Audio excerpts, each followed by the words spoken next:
L'univers de John Wick consiste à poser un vernis coloré, ambiance lounge de luxe, sur une succession de tueries dont l'accumulation défiant toute mesure ou logique devient l'ingrédient qui transcende l'action pour faire surgir un sous-genre à part entière, la surenchère assassine, voire tout simplement le genre John Wick. Cette critique du film Ballerina sera sans plus de spoilers que ce qu'on trouve dans les bandes annonces, sauf un petit passage à la fin que je vous signalerai.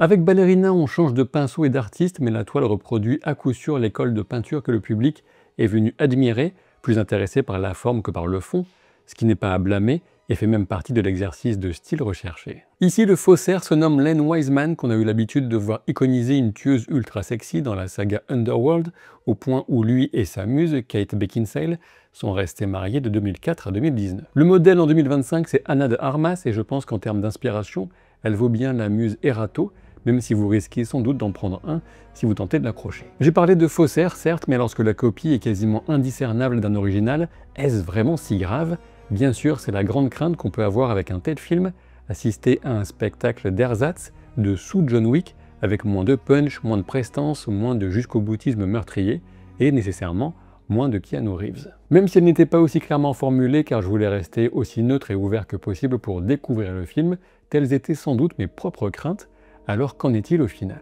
Ce qui ressort en premier lieu, c'est que la photogénie de Ana de Armas est aussi frappante que son implication pour rendre ce film aimable au premier degré. Elle donne de sa personne et le fait sans jamais céder à la facilité qui aurait consisté à surexposer un sex appeal qui a déjà rejoint la galaxie du glamour qui colle à la peau d'Hollywood, comme l'or au corps de Charlize Theron dans la pub surexploitée. Dit autrement, Ana assure grave et en prime elle apporte une dose d'incertitude qui fait souvent défaut quand on a l'invincible John Wick en action. Après tout, Eve Macaro, son personnage, a moins de bouteilles et elle doit compenser son manque de force brute par encore plus de système D, D comme détermination surtout, car elle est du genre à toujours se relever. Esthétique léchée, fluidité dans la propagation ad nauseam de la fin de vie prématurée, seuls les impacts et quelques morts plus salissantes apportent un peu de rugosité à ce cirage rouge profond ou bleu électrique, appliqué avec une habileté consommée. Vous l'aurez compris, nous sommes ici en terrain connu, tous les codes sont repris et on va même piocher sans vergogne dans le premier John Wick, la motivation la plus répandue de ce type de film au cinéma, à savoir la vengeance dans son plus simple appareil. Le film déroule d'une scène à l'autre, souvent avec élégance, avec un tel souci du swag et de l'ambiance qu'on se laisse porter d'une dérouillée à l'autre, quitte même à apprécier en connaisseur l'ingéniosité des variations dans l'art subtil de la détonation de grenades à foison. Tout l'attachement émotionnel au personnage d'Eve s'appuie sur une scène d'introduction relativement longue, qui nous révèle un passé tragique, bien sûr, des plus classiques. On y retrouve David Castañeda, notamment connu pour son rôle de Diego dans la série Umbrella Academy, mais aussi Gabriel Byrne qui fera bien évidemment figure de grand vilain pour ce film. Ana de Armas n'a pas que sa beauté, son charisme et son implication physique dans l'action, elle est aussi une véritable actrice. Si ce talent n'est pas perdu dans Ballerina, disons qu'il est loin d'être pleinement exploité du fait de la pauvreté du scénario, y compris dans des aspects qui auraient pourtant mérité une exploration pour construire un peu d'affect autour de certains personnages secondaires notamment. On peut reconnaître un petit effort consacré aux années d'apprentissage d'Eve et à l'introduction du concept de Kikimora qui découle, comme le surnom de Baba Yaga, attribué à John Wick, de la mythologie slave. La Kikimora est un esprit de maison qui peut être bénéfique ou néfaste selon les histoires et le comportement des habitants du logis en question. Dans Ballerina, ce caractère protecteur, mais aussi dangereux, est utilisé comme une métaphore des missions de garde du corps et d'assassin des femmes entraînées par la Ruska Roma sous la férule implacable de la directrice toujours incarnée par Angelica Houston. Toutefois, ce qui est à peine effleuré mais qui aurait mérité exploration et aurait permis de fournir de la matière pour un développement de personnage qui fait cruellement défaut ici, c'est que cette fable de Kikimora cache l'évidente prédominance de l'aspect assassin sur celui de garde du corps. Et ici, je pense que le film rate vraiment une opportunité forte de se démarquer plus nettement de John Wick en insistant sur la protection, ce que cela implique comme engagement moral, mais aussi ce que cela permet en termes de chorégraphie d'affrontement, lorsque l'enjeu consiste avant tout à soustraire une personne aux tentatives d'assaillants multiples. Passé l'introduction et le sympathique training montage, la seule et unique préoccupation du film consiste à enchaîner les scènes de combat.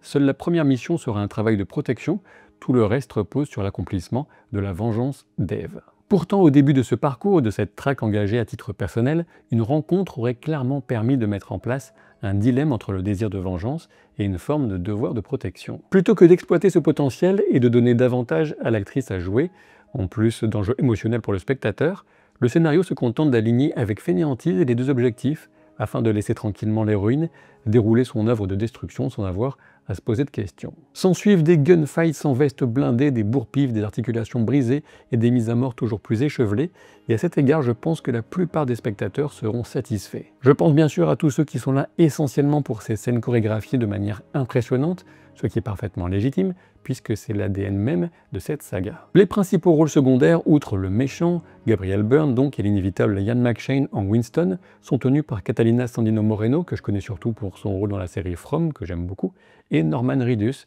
évidemment rendu célèbre par son rôle de Daryl Dixon dans The Walking Dead. Dans le prolongement des regrets que j'exprimais concernant le scénario, vous ne serez pas étonné de savoir que leur participation reste somme toute anecdotique, alors qu'elle fournissait deux occasions de donner plus de consistance à l'histoire de vengeance et à la façon pour l'héroïne de l'appréhender. De toute évidence, on a préféré l'efficacité de la ligne droite quitte à enfoncer quelques portes ouvertes. Justement, pour aller un peu plus loin sur la question centrale des combats, j'ai apprécié les impacts, quelques accès de violence limite cartoon, l'inventivité de quelques armes improvisées. Du côté de ce qui est un peu moins abouti dans l'action, on est loin de la saga John Wick concernant les scènes motorisées, on en a une seule un peu marquante. Quant à l'usage du lance-flamme à outrance, il a fini par me rendre Eve presque moins sympathique parce que bon, le lance-flamme c'est souvent l'arme de méchant, même par excellence, tant le feu est synonyme de cruauté. J'ai presque été gêné par cet aspect du fait de certaines images issues de notre triste réalité qui débordaient sur mes perceptions, même si la proposition du film reste du pur cinéma d'action de divertissement, bien entendu. Et justement, on peut noter que l'idée ici n'est pas du tout de souligner la cruauté des flammes, comme peut le faire House of the Dragon par exemple, quand les dragons se mêlent des batailles,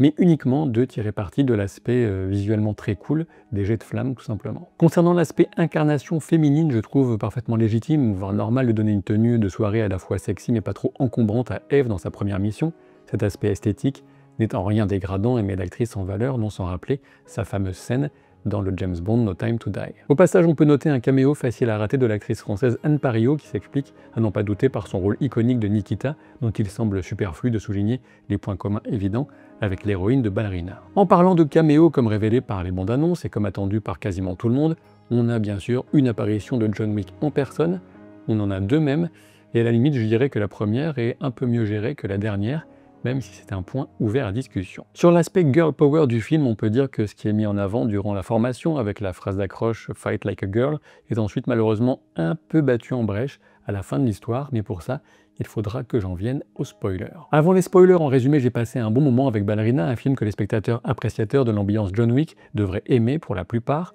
On est plus dans une reproduction de ce qui existait déjà qu'une véritable extension de l'univers, sans même parler d'approfondissement. Le scénario est simple, voire simpliste, même si la surenchère est un ingrédient attendu, voire indispensable. On aurait pu profiter de certains éléments pour creuser la psychologie d'Eve et l'amener à faire des choix l'amenant à évoluer, alors qu'on semble presque déjà face à un personnage iconique et donc figé pour les films à venir en cas de succès de ce premier opus. Pour me soutenir, ce sera pouce en l'air, commentaire, abonnement et pour les plus motivés, la souscription qui permet de participer plus activement à la pérennité économique de la chaîne. Sinon, je vous envoie Baba Yoda, un nom Baby Yaga, enfin bon, vous voyez le principe, un type à la coiffure vraiment marquante.